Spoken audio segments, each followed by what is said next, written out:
Mtazamaji wa Zone Media, karibu sana ni kufahamisha yote yanayojiri katika anga za kimataifa. Sasa kuna taarifa moja ambayo inatokea huko katika mlango wa bahari wa Hormuz kwamba kuna meli imetekwa karibu na nchi ya UAE, lakini meli nyingine pia imezama baada ya kushambuliwa kwa makombora.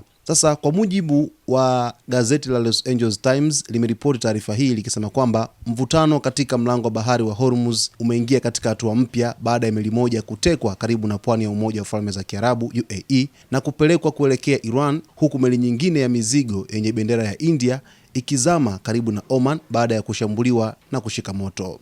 Kwa mujibu wa jeshi la Uingereza kupitia kituo cha UKMTO, meli hiyo ilitekwa ikiwa imetia nanga karibu na bandari ya Fujairah, eneo lililo karibu kabisa na mlango wa Hormuz, njia muhimu inayopitisha karibu 20% ya mafuta yote ya dunia kila siku. Wakati huo huo, mamlaka za India zimethibitisha kuwa meli yao ya mizigo ilizama baada ya kushambuliwa ikiwa safarini kutoka Somalia kuelekea Sharjah nchini UAE. Moto mkubwa ulizuka ndani ya meli hiyo kabla ya kuzama katika pwani ya Oman.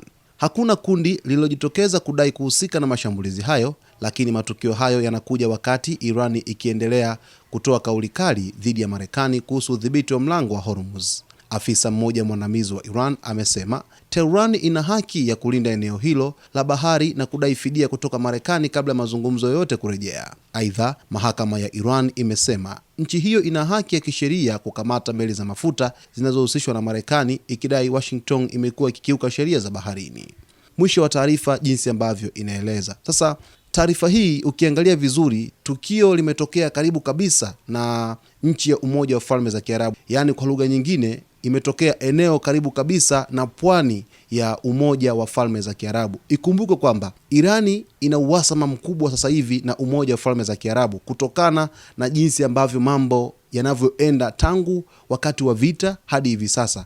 Ni kama usaliti umefanyika kwa nchi ya Umoja wa Falme za Kiarabu dhidi ya Irani. Ndio maana hivi sasa hata matukio mengi yanahusisha meli ambazo zipo karibu na pwani ya Umoja wa Falme za Kiarabu, karibu kabisa na mlango wa bahari wa Hormuz. Nilikueleza kwamba umbali kutoka UAE hadi nchini Irani ni takriban kilomita 80 hadi 150 kupitia katika mfereji wa Hormuz. Sasa hata meli hii ambayo imetekwa karibu na UAE imetekwa na kuelekezewa nchini Iran, manake inaelekea sehemu ambapo vikosi vya jeshi la walinzi wa mapinduzi ya Kiislamu vya Iran IRGC vipo huko. Lakini meli nyingine ya India yenyewe ilishambuliwa mara tu baada ya kutia nanga katika bandari na mwisho wa siku kushambuliwa na kuwaka moto kisha kuzama. Lakini hakuna taarifa ambazo zimethibitisha kwamba katika meli ambayo imeshambuliwa vifo ni vingapi au majeruhi ni wangapi, lakini taarifa za awali zinaeleza kwamba ni kweli kuna meli ya mizigo yenye bendera ya India imeshambuliwa na kuzama karibu na Oman baada ya kushambuliwa na makombora. Kuhusu hii meli ambayo imetekwa karibu na UAE, karibu kabisa na bandari ya Fujairah, inaongeza mvutano katika eneo hili la Mashariki ya Kati kwa ujumla. Ikumbuke kwa hivi sasa